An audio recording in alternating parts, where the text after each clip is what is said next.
Friday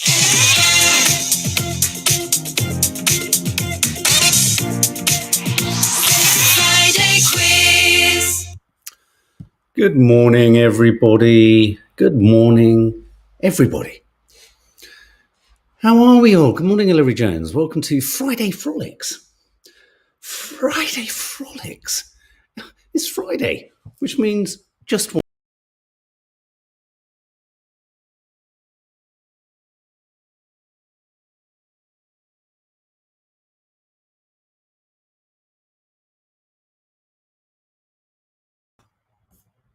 What happened?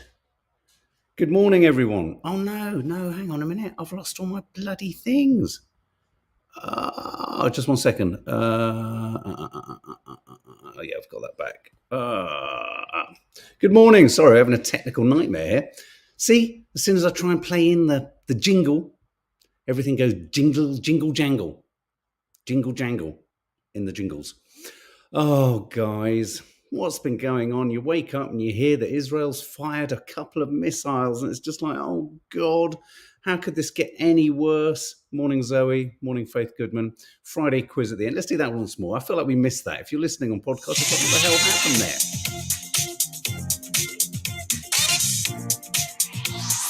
Friday quiz. Pull up to the bumper, baby, in your long black limousine. Do you know what that song is a euphemism for? It really is, apparently. Grace Jones, what a character. Guys, we've just got to say, because we haven't said it anywhere else, we started Baby Reindeer. We know Baby Reindeer because we saw the stage show, but we started Baby Reindeer.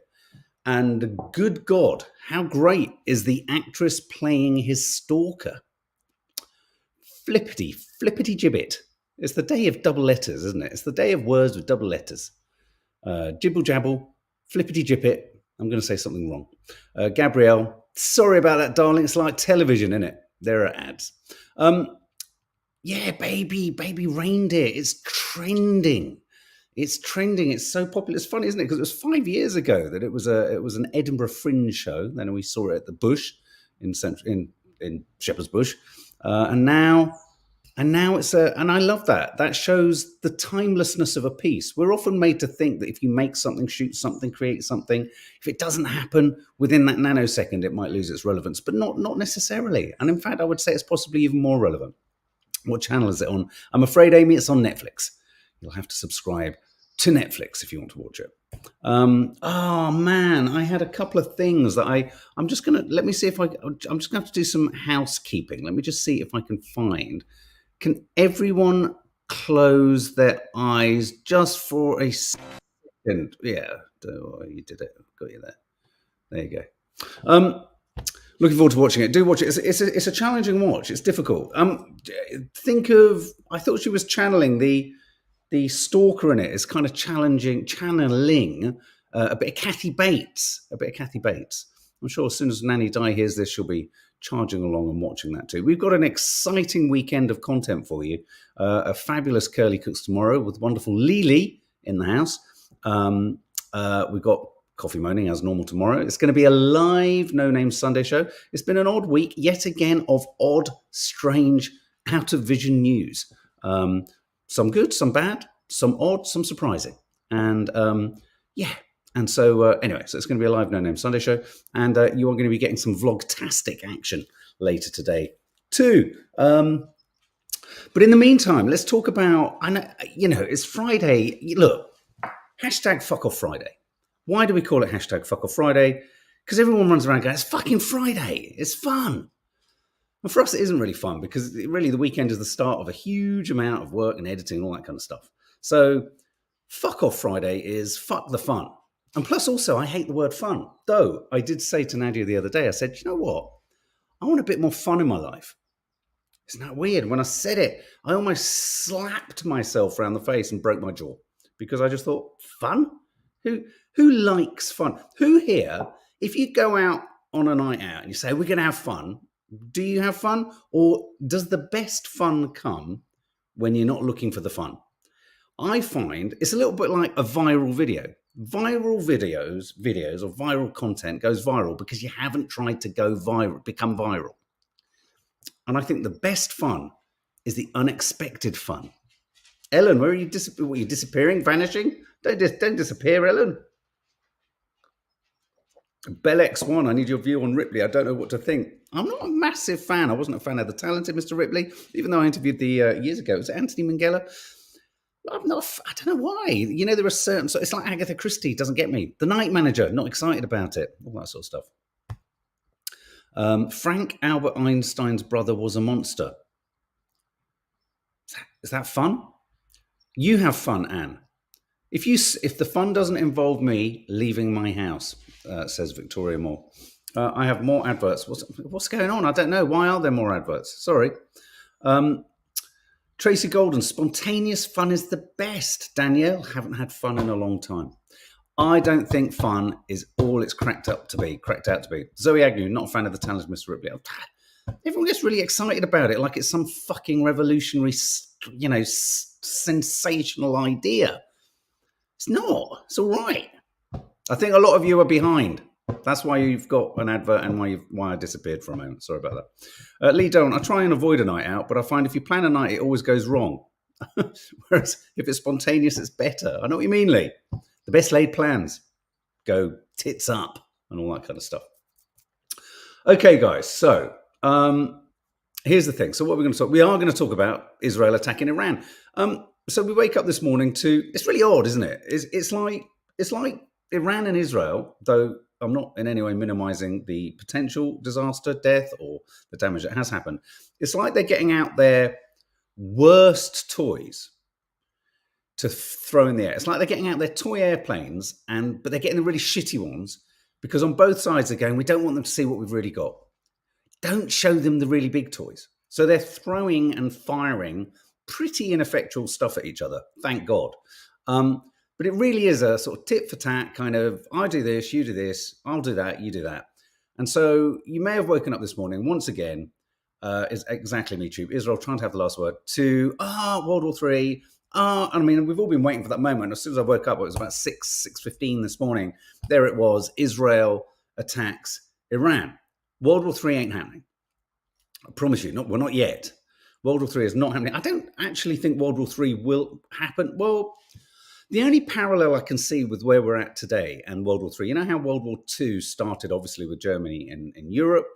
So you could, let's equate Germany and Europe with Russia, Ukraine and Europe. There was a guy on the radio saying, what I want to do is just kind of unpack this and kind of diminish your fear. Faith Goodman, why did Israel attack the Iran embassy in the first place? Well, yes, absolutely. But on that, it's even a little bit more complicated than that. But we'll go into that in a little bit. So you got Putin and Europe. Let's just do the quick parallel. And then potentially you've got, what happened was Hitler started all his terrible stuff. It kicked off and America got drawn in by Pearl Harbor, didn't they? The Japanese attack on Pearl Harbor. And you could say that the equivalence for that in this current climate is, say, perhaps China and the North China Seas, is it, and Taiwan. You could almost, and North Korea could then become a sort of, side player and all that. So you could sort of feel, there's even sort of geographical deja vu potentially here. But actually no one wants a conflict. Absolutely no one does. Everyone's economies are shit. Everyone would have to then answer to their populations. Most populations are like, fuck this for a game of soldiers. Quite literally, fuck this for a game of soldiers. So just go and play with your airplanes, throw them at each other. Now, we say all of this quite lightheartedly, but meanwhile, underneath all of this, getting ignored increasingly now because of this throwing of paper airplanes at each other are the Gazans who are still being destroyed, for whom a less plausible genocide, insofar as it's less plausible and a genocide is happening as we speak, has happened. I think Israel and the West are wanting to get a little bit of kind of blue water between the intensity of the criticism that there's been, have this global conflict as a bit of a distraction, regenerate or muster the small crumbs of potential kind of, reinvigorated sympathy for Israel, because, Israel's gone through a huge, I'm grossly kind of satirizing here, but let's face it, Israel's had a PR disaster.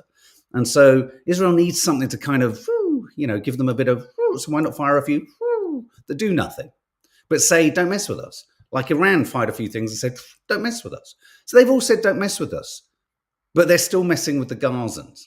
You may have seen, if you've seen my Instagram last night, one of the cruelest parts of this conflict is the Israeli army are using drones that are broadcasting the sounds of mothers crying and children or babies crying as a means of sort of, well, what is it a means of? Torture. I was trying to work out, what are they trying to do here? What are the sounds? To create fear? What a torturous idea that you record.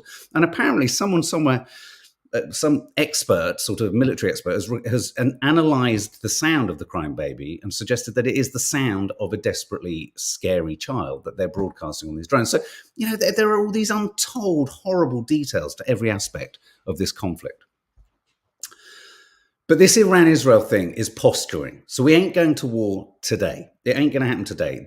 Iran is already making all of the sounds that, what Iran are trying to say is, what's this? This is nothing.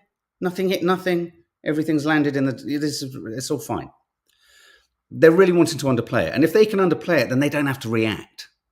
And I don't think they're necessarily underplaying it. I don't think Israel did anything particularly dramatic. They just wanted to go, here we are. In fact, Israel conducted a much stronger, more sort of, if you like, efficient in terms of damage attack on Syria, bases in Syria today. So much of the chat around the world is obviously every country now is running around on this sort of pretend podium going, oh, de-escalation, de-escalation, de-escalation. I'm telling you now, it's already de-escalated. This is the de-escalation. It's fine. Things are going to calm down a little bit. But in the midst of all of this, over the last 2 days, interestingly, yesterday, there was a vote at the United Nations on whether Palestine could gain full UN membership and essentially start its route to becoming A, a member of the United Nations, but B, a recognized country. And guess what? Only one country vetoed Palestine's request for full membership of the United Nations, and that one country was the USA.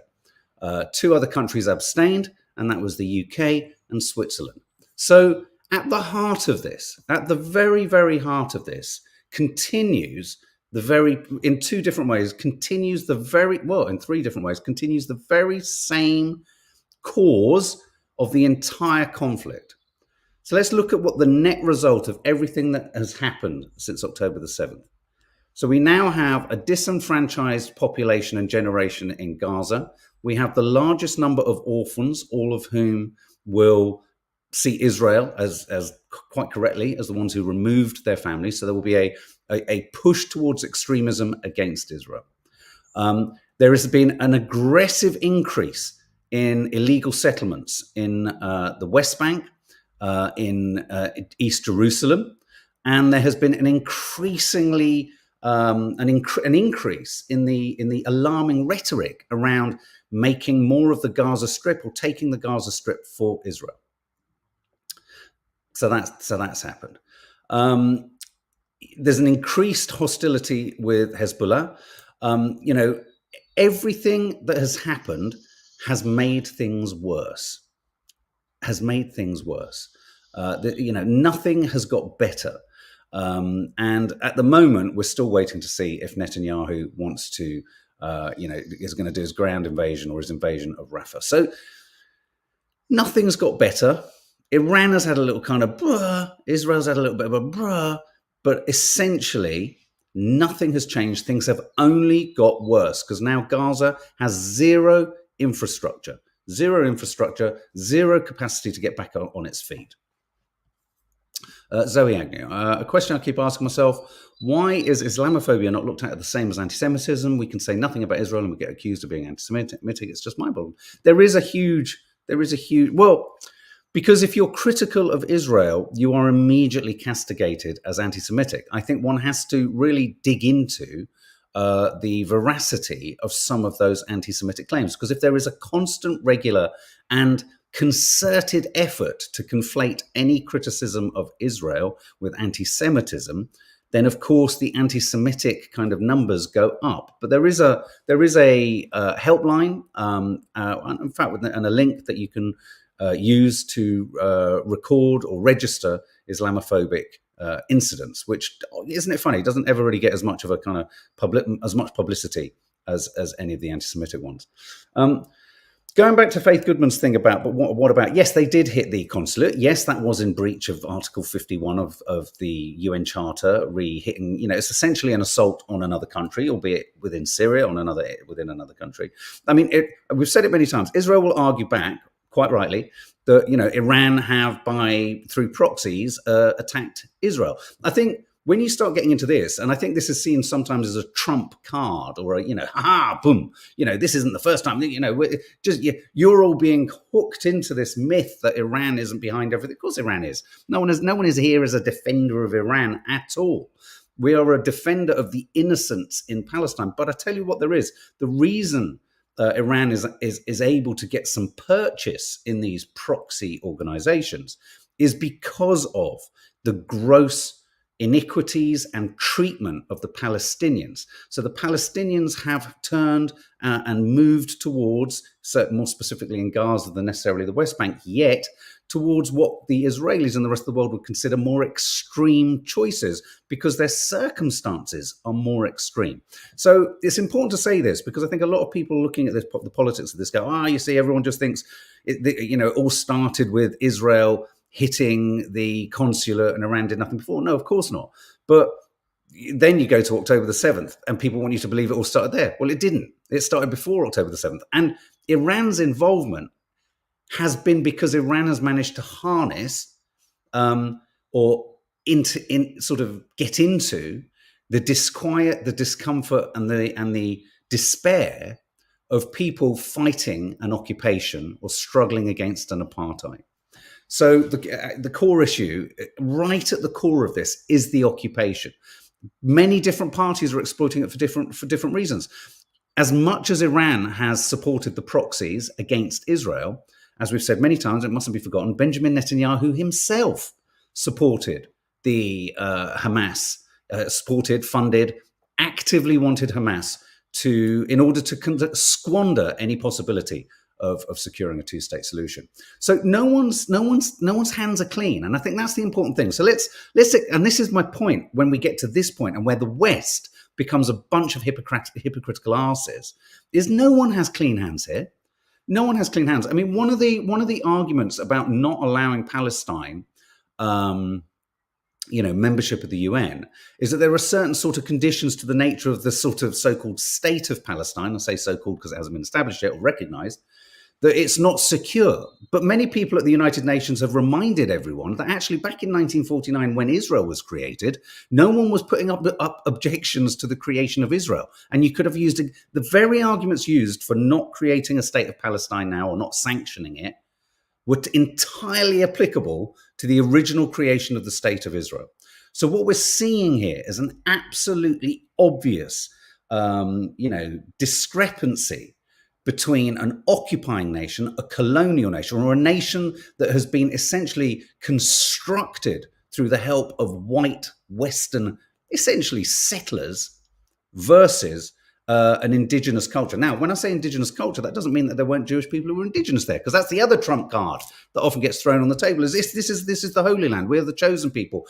I've got some pretty bad news for everyone, every Jewish person, every Muslim, every Christian. You're all the chosen ones in that region. Many, many different religions have a claim to the land. The mistake was choosing the most contentious place on the planet to plop the state of Israel. That's where it's become really tricky. Now, of course, it exists, and no one is suggesting that it shouldn't now. But I think what Israel needs is a government that just simply says, we observe the boundaries of our country now. This is it. We relinquish our control and our constant creep into more and more West Bank territories, more and more Gaza, the Golan Heights, all this stuff. They just sit pretty with what you've got. Things will calm down. But the West's, and so if everyone has their hands dirty, this is where the hypocrisy creeps in. And this is why the West is getting pushback, and they wonder why.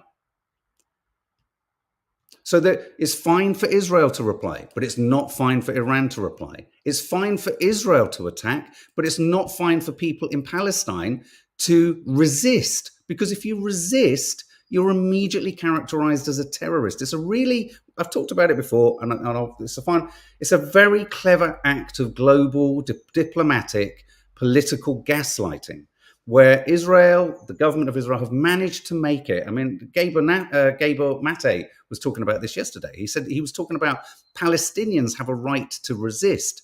They don't have a right to kill innocents, but they have a right to resist. But the right to resist has been conflated and contorted, and we are in a situation now where, as I've said many times before, if you are Palestinian and you're wanting to defend your right to self-governance and to self-sustainability or just to self-determination, you will be characterized very quickly and easily by the West and the Israeli government as terrorists. And that's, if you keep doing that, you're never going to get a solution.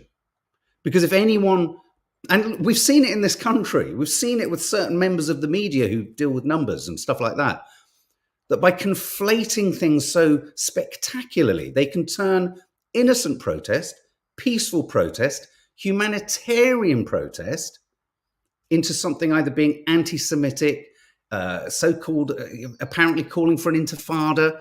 You know, this skewing of the truth is called propaganda, and it's happening all the time.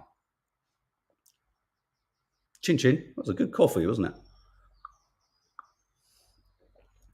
You know, one of the things I'd like to say is just because you're a Muslim, just because you're Jewish, a Christian, doesn't mean you can't be an absolute fucking arsehole. And what I think some of these people in the public eye who feel they're being victimized because of their faith or because of their political opinions or their religious belief, I'd like to say to all of them, on both sides of the equation, though obviously the most outspoken are on the sort of Zionist Israeli side, I'd like to say, don't big your part up. This has got nothing to do with you being a Zionist or Jewish or Israeli. You're just a thoroughly unpleasant person. You know, as my friend Deaf Pete said at university, who incidentally was blind, he said, just because I'm blind doesn't mean, he said, a lot of blind people I know are fucking horrible. He said, you know, so we've got to get away from this idea that, do you know what I mean? So numerous relatively high profile people who sort of say, oh, I'm being hated on and it's anti-Semitic. No, you're being hated on because you're being hateful and you're not a very nice person. Go to the back of the class, stand in the corridor. Don't say it's about your Jewishness, not at all. We love Jewishness, we just don't like you.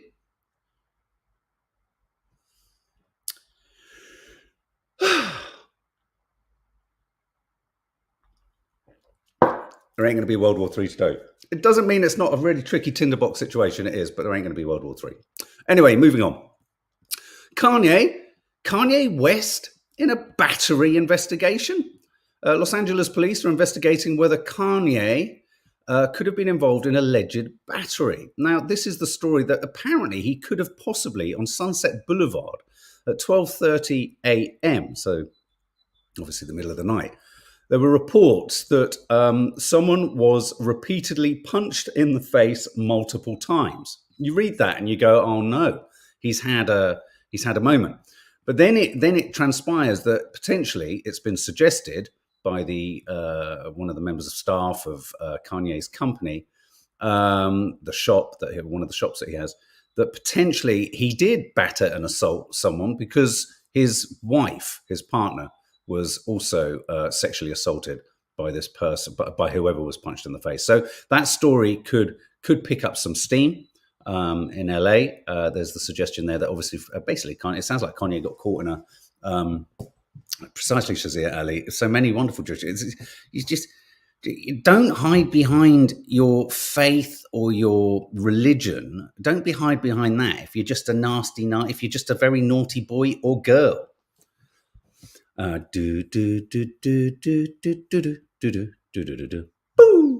Okay, so Kanye, you could see him popping up.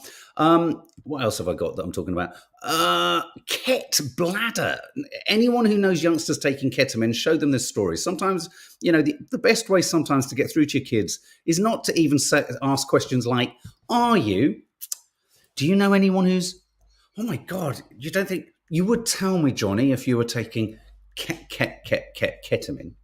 Just float this story in front of them, and I'm pretty sure most youngsters will go, fucking hell. So we've often talked about ketamine. Ketamine is a big go-to drug amongst youngsters. It's you go into a K-hole and all that kind of stuff. Don't forget, tomorrow people won't be in K-holes, though I'm sure some will be. They'll be completely spliffed out of their heads. So if you smell spliff, if you have this wondrously odd aroma of armpits for most of tomorrow, you're probably near a 420 celebration. We talked about it yesterday on Coffee Moaning. This is a piece on the BBC reporting on saying experts are warning of an alarming increase in bladder issues among young people due to chronic ketamine use.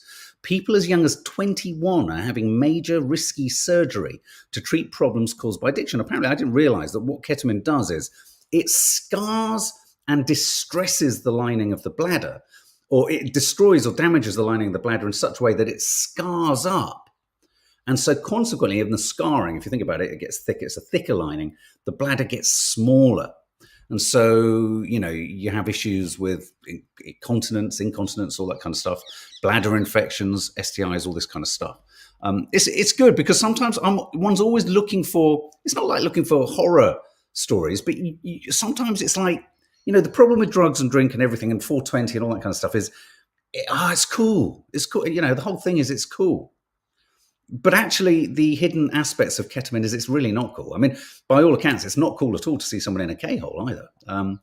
But yeah. So latest government figures suggest that the ketamine use has doubled since 2016, mainly in under 25s. Like they say, chronic ketamine usage affects the lining of the bladder. It shrinks it, as I just said, through scarring. So for some, using ketamine, this is, again, like most things, all these things can be used in kind of therapeutic ways. So, there is you'll see stories saying ketamine being used for depression. When you see these stories, it's really tricky because I think this happens a lot. And like mushrooming and microdosing and all this kind of stuff, many of these drugs have a kind of potential kind of help with these things, but only when administered in a controlled fashion. If the amount of youngsters running around going, yeah, but ketamine's good for you. It's good for depression. It's not. If you take so much of it, you're standing in a corner looking like, I don't know, an absolute berg, and eventually wetting yourself. That isn't good for your depression at all. You're going to feel pretty damn stupid and sad the next day. Me Too was reading a survey last night that 51% of young people have a very negative outlook on the world. So it does not surprise me. Absolutely. And I think that's really important, Me Too. Why are so many youngsters taking so many things? Well, there are a number of issues with that because we sort of see, and this, you're trying to make sense of these pointless fucking surveys that the papers do. One minute it's like, oh, generation, whatever the fuck the latest generation is, they don't drink at all. And you're like, well, I don't necessarily know that's true. They do. They just don't drink in pubs because it's so stupidly expensive, or clubs, which is good, but they drink elsewhere. And because drink is generally so expensive, and social media actually allows you, certainly Snap, to source drugs really quickly, they turn to other things. And so spliff is getting stronger and stronger and stronger. We don't want to talk about that because if you say that, then you're some kind of anti-hippie and you don't have fun. It's fine. Me smoking a spliff back in 88 was very different to now. I'd have to smoke about 30 to get what they get in like half a toke. So ketamine. So just share this story. It's on the BBC website. Ketamine bladder problems. It's called KET Bladder. Check that out. KET Bladder. Taylor Swift's album is out. Taylor Swift's album is out. Apparently every single track, well, not every single track, but most tracks on it pivot around some partner. And there's the suggestion that in one where she talks about a small man. Could that be about the lead singer of the 75s? Oh, who is Joe Alwyn? She was with him for 6 years. So lots of excitement. I think clearly, any Swifties here? Any of you Swifties? Are you a Taylor Swift, fan? She's with Travis Kelce, is it? Is that his name? They sell stuff at school. Asher Brown, absolutely right. They do. The thing they do outside stations like Brixton and stuff like that is they go, do you want some boo-boo-bee? They make funny noise, dealers. Do you want some? I'm good. They go, yeah, I love a bit of the, wow. Have you got any? Oh, yeah. Do you ever remember there was that Oh, what was the name of the guy who directed Four Lions? The Day to Day or whatever it was. And he went out and he actually tried to sell a drug that he'd made up. Cake, I think it was called. Can't stand her music. Nope. Karen Taylor. Nope. No. Oh, Tracy Watt. Love Taylor Swift. Don't really know her music. Can't stand her music, Wonder Woman. Am I the only person who doesn't care about Taylor Swift? So it's like the whole world and his wife and their ex. It's like is Taylor Swift like, I don't know, the sort of music version of kind of relationship rehab? It's like literally the Times, the Guardian, they're all talking about how this is the album to listen to if you want to deal with a kind of difficult ex. Yes, music has always been about old lovers and stuff like that. But it's like, so anyway, so literally the Times have done a breakdown of each of the tracks and they've tried to kind of sum up, they've given it stars out of 5 each track as to how much each track is former boyfriend bashing in its intent. The Tortured Poets Department track is at 5, though it doesn't say who. The Boy Only Breaks His Favorite Toys. Don't know who that's about. But who is Joe Alwyn? I mean, everyone's talking about Joe Alwyn. Look, who is he? Chris Morris. Thank you very much, Edward Bivington. She don't do it for me. She don't do it for me, really. But I don't mind her. It's fine, you know. Each unto their own. I can't think of a single song. No, I was about. I thought there was a. Is there? Come on, let's go to the Taylor Swift file in my head. Shake it, shake it, shake it, shake it, shake it. Shake, and I'm thinking of Shake It Like a Polaroid. But I'm thinking of, see, I immediately go to Outcast, but I know there's a song where she goes, shake it, doesn't she? I'm sure she says shake it. End of the sick note, Rishi Sunak. He wants to end the sick note. Well, if you're sick and you're at school, you can't get a fucking sick note. So that's funny.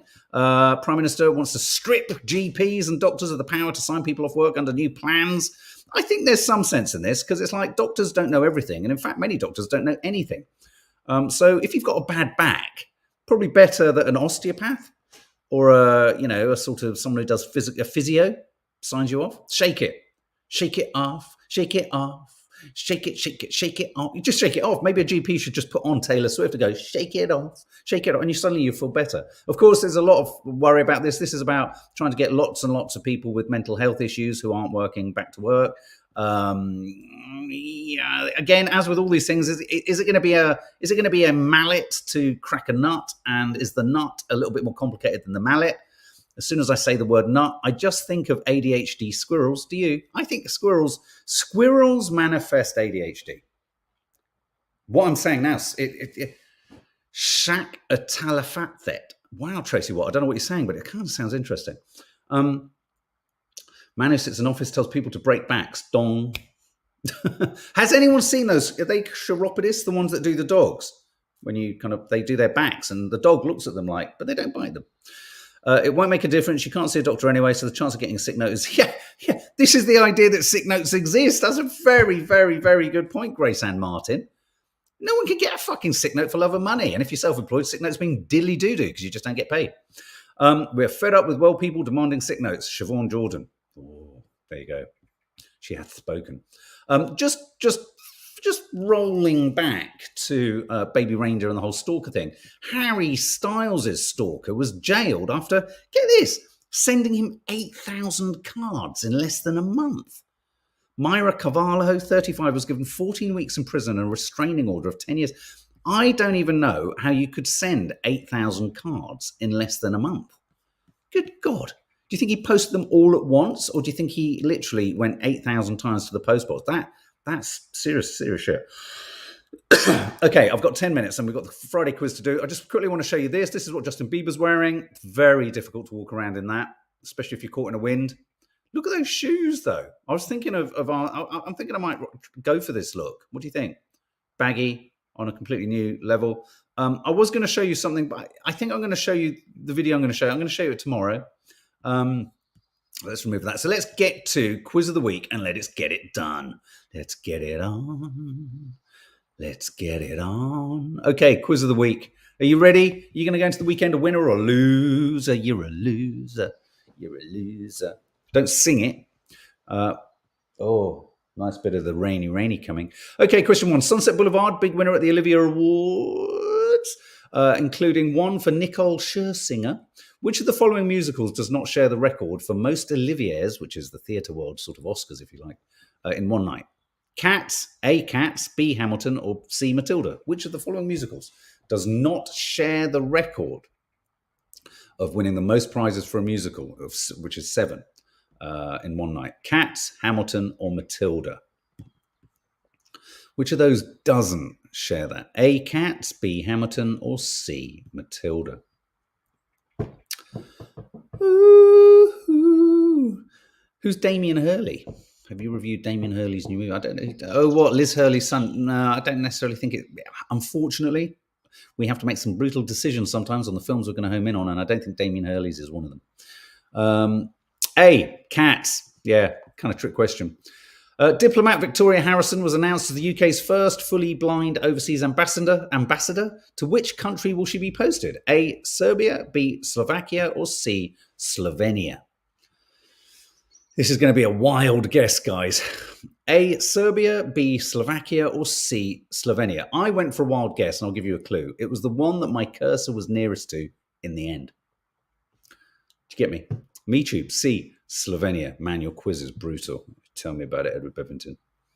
Carla Hatcham, you went for A. Faith Goodman, Serbia. No, you're wrong. You're wrong. It's Slovenia. Question 3. Chinese social media users made fun of the unusual design for a railway station in the city of Nanjing. What did they say the proposed building resembled? A. A pair of boxer shorts. B. A sanitary pad. Or C. A teapot. Oh, I see why they... Yes, I can see why.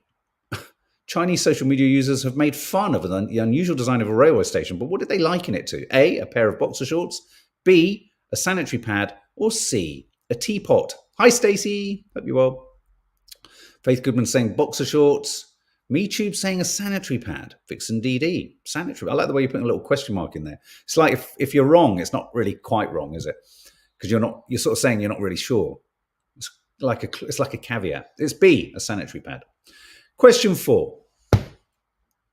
Oh, okay, Stacey. Okay, I'll read it in a tick after this, Stacey.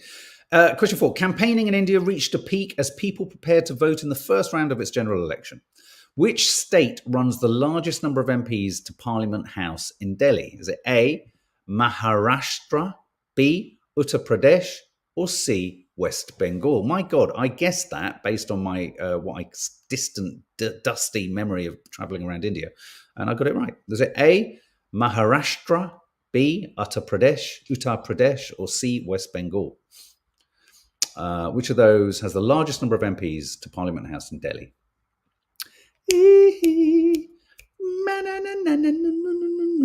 You've got to go to the... it's B. It's Uttar Pradesh. Uttar Pradesh.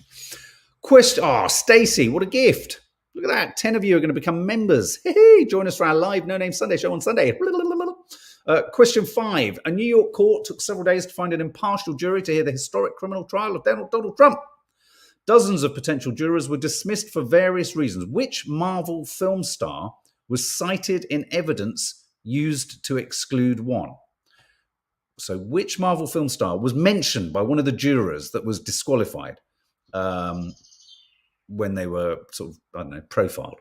Is it A, Robert Downey Jr., B, Chris Pratt, or C, Mark Ruffalo? Which of those actors, Marvel film stars, was mentioned in the process of trying to accept or reject one of the jurors? Is A, Robert Downey Jr., B, Chris Pratt, or C, Mark Ruffalo?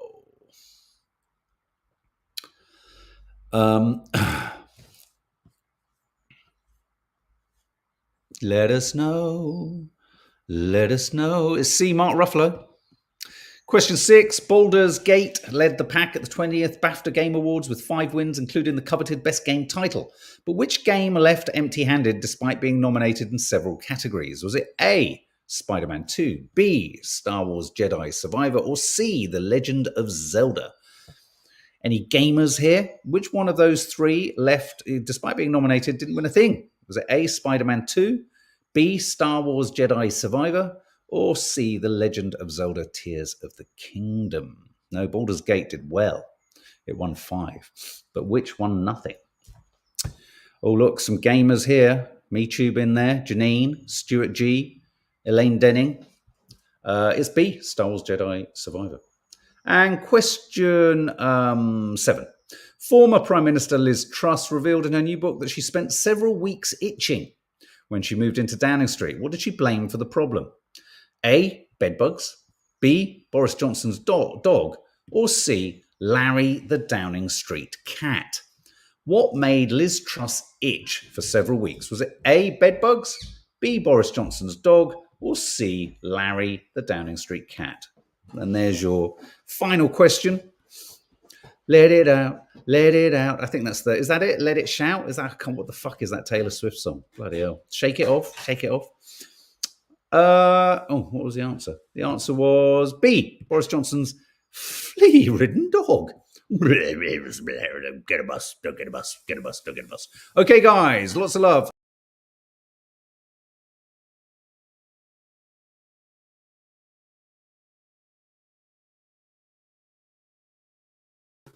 Sorry, guys, I just went without going. It's very highly sensitive today, my keyboard. I went to the right. Guys, have a lovely day, and we will see you later, or you will see something on the channel later, and we will see you tomorrow. Have a lovely Friday, and don't forget, it's #FuckOffFriday. Just look Friday in the face and squarely tell it to fuck